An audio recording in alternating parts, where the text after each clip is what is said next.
Hello guys, this is Junaid Yusuf. जैसा कि आप देख रहे हैं, आज हम प्रीपोजिशंस के बारे में जानने की कोशिश करेंगे। प्रीपोजिशंस क्या होते हैं और उसके बाद हम इनकी टाइप्स पे आ जाएंगे और एट द एंड हम देखेंगे कि जो फ्रिक्वेंटली जो प्रीपोजिशंस पूछे जाते हैं कॉम्पिटिटिव एग्जाम्स में, तो फिर उनके बारे में हम जानने की कोशिश करेंगे। Here we go. तो जैसा आप देख रहे हैं, ये प्रीपोजिशंस जो हैं, ये वो वर्ड्स होते हैं जो हम इस्तेमाल करते हैं नाउन्स और प्रोनाउंस से पहले। अगर हम इस वर्ड को ब्रेक करेंगे, प्रीपोजिशंस को, यहाँ पे निकल आता है प्री और यहाँ से पोजीशन। इस प्री का मतलब है पहले और पोजीशन का मतलब है जगह।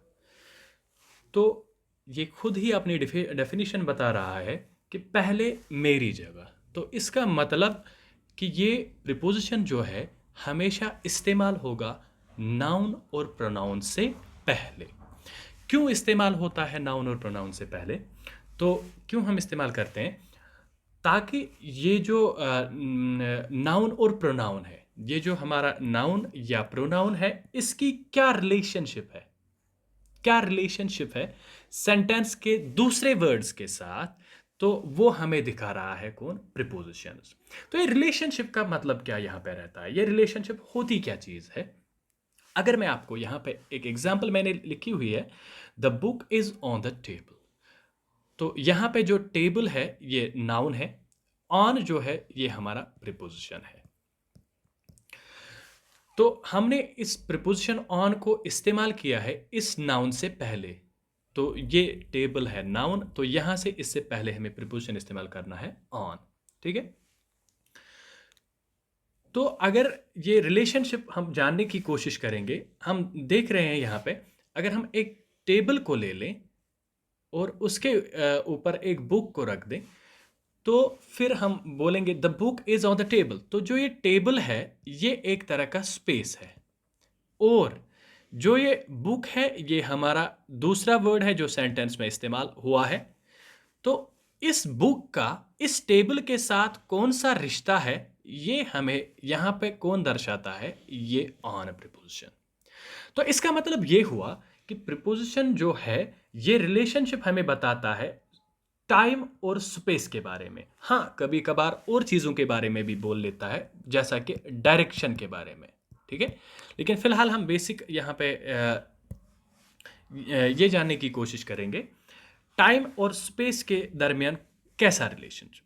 जैसा यहाँ पे है the book is on the table, इसका मतलब ये हुआ कि जो ये बुक है इस समय ये टेबल के जो ये बुक है इस समय ये टेबल के ऊपर है, इस समय ये टेबल के ऊपर है। तो ये रिलेशनशिप यहाँ पे दिखा रहा है स्पेस और टाइम का।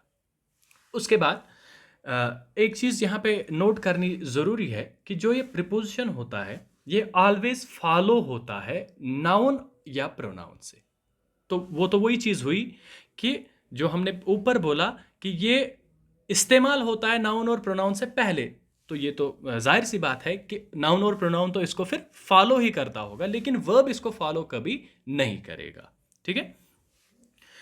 तो इन प्रीपोजिशंस के बारे में और थोड़ी सी एडिशनल इंफॉर्मेशन वो ये है कि ये जो प्रीपोजिशंस होते हैं ये पैरामीटर्स होते हैं।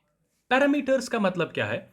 अगर हम देखेंगे दुनिया में जो लैंग्वेजेस बोली जाती है, तो उनमें जो पैरामीटर्स होते हैं वो डिफरेंट होते हैं, लेकिन प्रिंसिपल्स जो होते हैं वो सेम होते हैं। जैसा फॉर एग्जांपल अगर हम वर्ब की बात करें, तो वर्ब जो है दुनिया की तमाम ज़बानों में वर्ब का इस्तेमाल होता है, इसके बगैर कोई लैंग्वेज नहीं होगी। दुनिया में 7117 लैंग्वेज बोली जाती हैं, तो उन सारों में वर्ब का इस्तेमाल होता है, एक्सेप्ट मैंडरिन चाइनीज़, तो उसमें तो इस्तेमाल नहीं होती है, वो फिगरेटिव लैंग्वेज है। लेकिन अगर हम पैरामीटर्स के बारे में बोलेंगे, यहाँ पे पैरामीटर्स डिफरेंट होते हैं। जैसे अगर मैं यहाँ पे लिख लूँ मैं गाड़ी में हूँ, ठीक है, तो ये गाड़ी जो है ये नाउन है, ये मैं जो है यहाँ पे ये यहाँ पे प्रीपोजिशन है। तो अगर मैं देख लूँ इंग्लिश में अगर हम देखें, पहले यहाँ पे हमारा पहले यहाँ पे प्रीपोजिशन था, उसके बाद था टेबल, यहाँ पे ये नाउन था। लेकिन यहाँ पे पहले नाउन है, यहाँ पे उसके बाद प्रीपोजिशन है। उसका मतलब ये हुआ कि जो ये प्रीपोजिशन है पैरामीटर है। क्यों? क्योंकि उर्दू में अगर देखेंगे तो प्रीपोजिशन नाउन के बाद इस्तेमाल हुआ, लेकिन इंग्लिश में ये प्रीपोजिशन नाउन से पहले इस्तेमाल होता है। तो ये पैरामीटर है, ये डिफर होगा लैंग्वेजेस में। इस चीज़ पे ज़्यादा जाने की ज़रूरत नहीं है, ये तो बस एडिशनल इसके बारे में थोड़ा सा था। तो उसके बाद जो हम आएंगे वो टाइप्स ऑफ प्रीपोजिशंस है। जो प्रीपोजिशंस हमारे पास होते हैं वो बहुत टाइप्स के होते हैं। जैसा कि सिंपल होते हैं। सिंपल का मतलब ये शॉर्ट होते हैं, एक ही प्रीपोजिशन होता है, ठीक है। तो शॉर्ट होते हैं ये, जैसा फॉर एग्जांपल इन है, एट है। उसके बाद दूसरी टाइप इनकी है वो है डबल प्रीपोजिशन, जो दो सिंपल प्रीपोजिशंस को मिला के बनती है।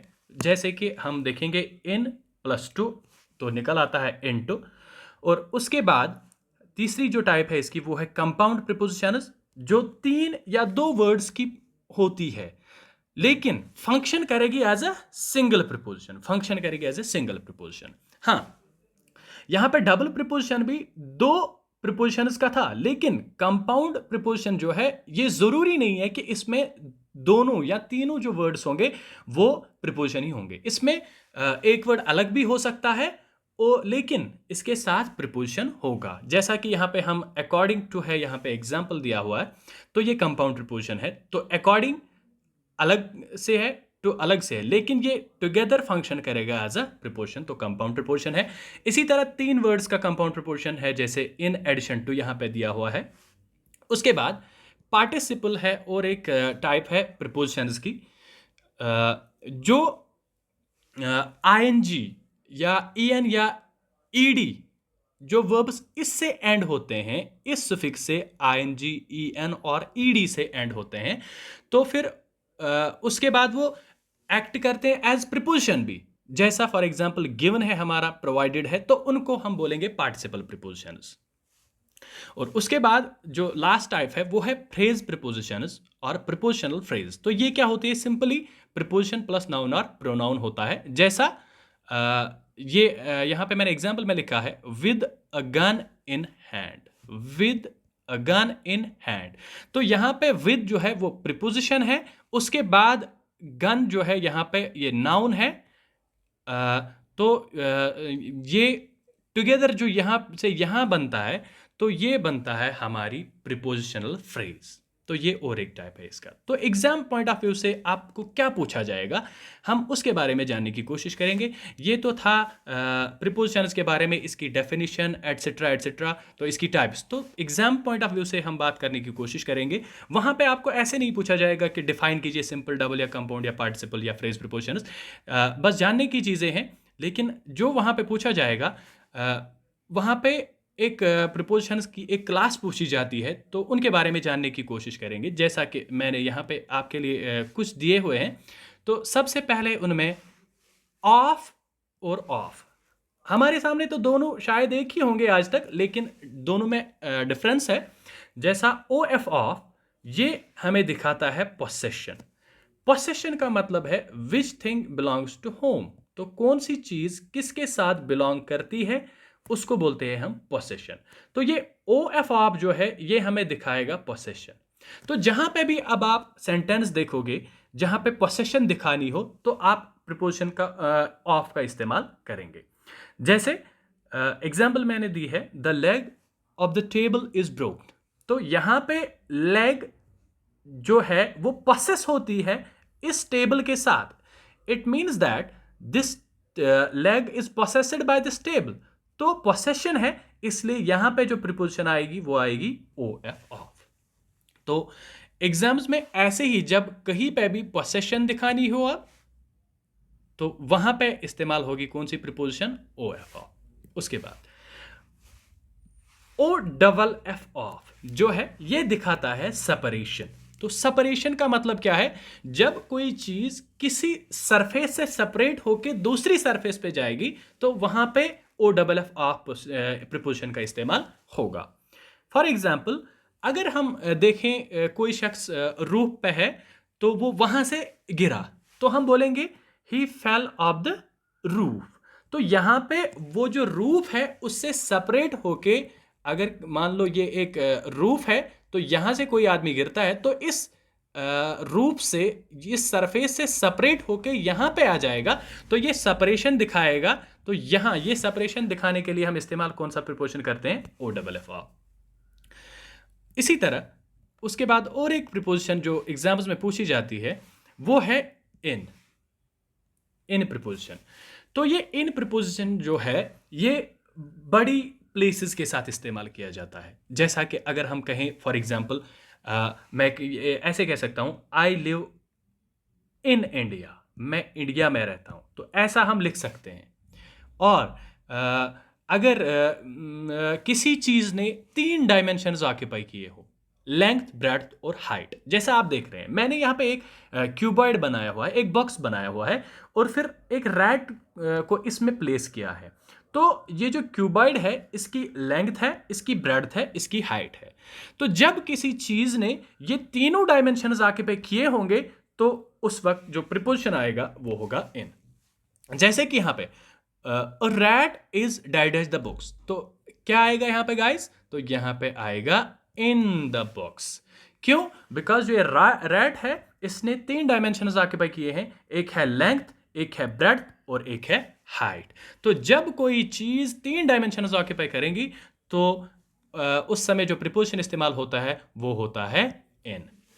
जो ये इन है ये बहुत सारी प्लेसेस पे हमें फिर से जानना है, तो फिर से इस्तेमाल होगा, बार बार इस्तेमाल होगा, लेकिन इस वीडियो में फिलहाल हमने इसके बारे में 2 यूजेस देख लिए। एक तो बिग प्लेसेस के साथ इस्तेमाल होगा, और दूसरा ये जब किसी चीज़ ने 3 डायमेंशंस ऑक्यूपाई किए होंगे तो उसके साथ इस्तेमाल होगा।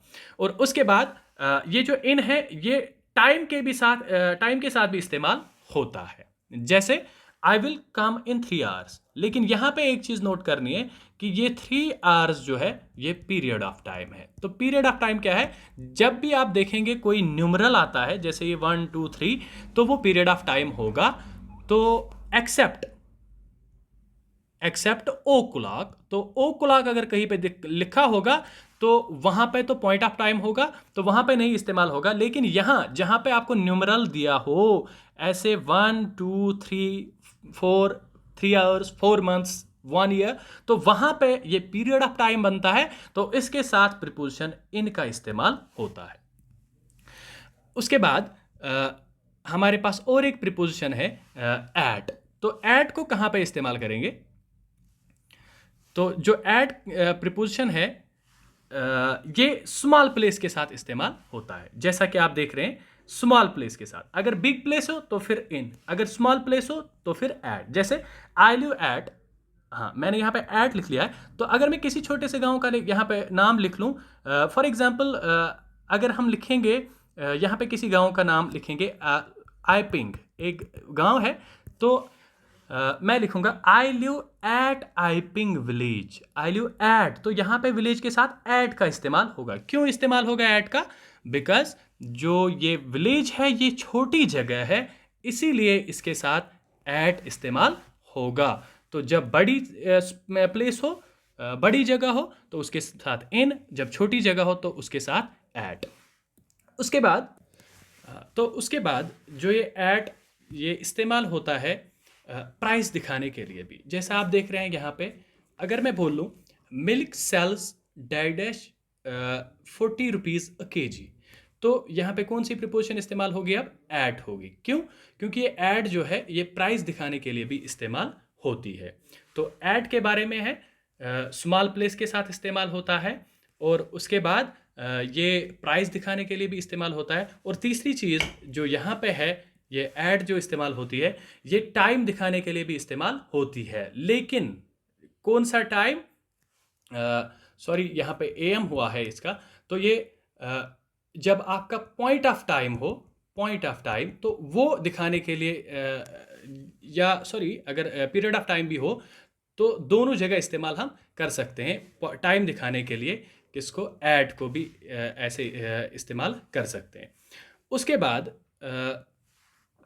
जो एट है ये इस्तेमाल होता है फाइनल डेस्टिनेशन दिखाने के लिए भी। जैसे अगर मैं बोल लूँ the plane landed dash Delhi airport, तो ये प्लेन जो है कहीं से फ्लाई किया होगा, तो उसके बाद ये दिल्ली एयरपोर्ट जो है जो इसकी फाइनल डेस्टिनेशन है, तो यहाँ पे एट का इस्तेमाल होगा।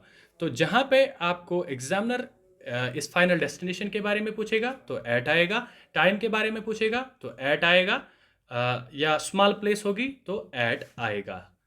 तो उसके बाद हमारा और एक प्रीपोजिशन है यहाँ पे ऑन। तो ये कब इस्तेमाल होता है? जैसा आपने देखा, अगर किसी चीज़ ने 3 डायमेंशन आके पे किए होंगे, लेंथ ब्रेड्थ और हाइट, तो तब इनका इस्तेमाल होता है। लेकिन जब खाली 2 डायमेंशन आके किए होंगे किसी चीज़ ने, खाली लेंथ और ब्रेड्थ, तो तब ऑन का इस्तेमाल होता है। जैसे यहाँ पे एक ये मकान है, तो इसके छत के ऊपर जो है रैट है, तो हम बोलेंगे कि ये जो रैट है इज़ ऑन द रूफ। क्यों? क्योंकि ये जो है इस वक्त इस रैट ने लेंथ और ब्रेड्थ ऑक्यूपाई की है, तो 2 डायमेंशन ऑक्यूपाई किए हैं, तो प्रीपोजिशन ऑन का इस्तेमाल होगा। अब कोई सवाल ये भी उठा सकता है कि अगर ये मकान हम ले लें, जैसे यहाँ पे क्यूबॉइड था, यहाँ पे ये मकान है, यहाँ पे भी लेंथ ब्रेड्थ और हाइट थे, यहाँ पे भी लेंथ ब्रेड्थ और हाइट हैं। लेकिन ये चीज़ हमें याद रखनी है,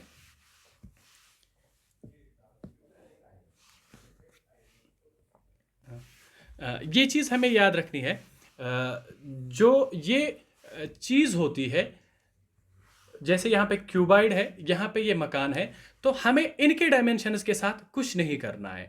हमें वो डायमेंशंस देखने हैं जो किसी चीज़ ने ऑक्यूपाई किए हैं। जैसे हमने यहाँ पे रैट लिया है, यहाँ पे भी रैट लिया है, तो यहाँ पे इसने 3 डायमेंशंस ऑक्यूपाई किए हैं, यहाँ पे 2 ही किए हैं। अगरचे मकान के 3 डायमेंशंस हैं, लेकिन हमें उनके साथ कुछ नहीं करना है।